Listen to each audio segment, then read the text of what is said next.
হেই অ' hello'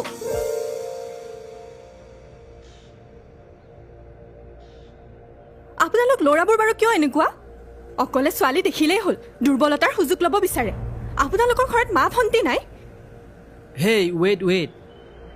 আপুনি যেনেকৈ ভাবিছে মই তেনেকুৱা ল'ৰা একেবাৰে নহয় অথনি সেই ছাইডত বহি থকা ছোৱালীজনীক কান্দি থকা দেখিছিলোঁ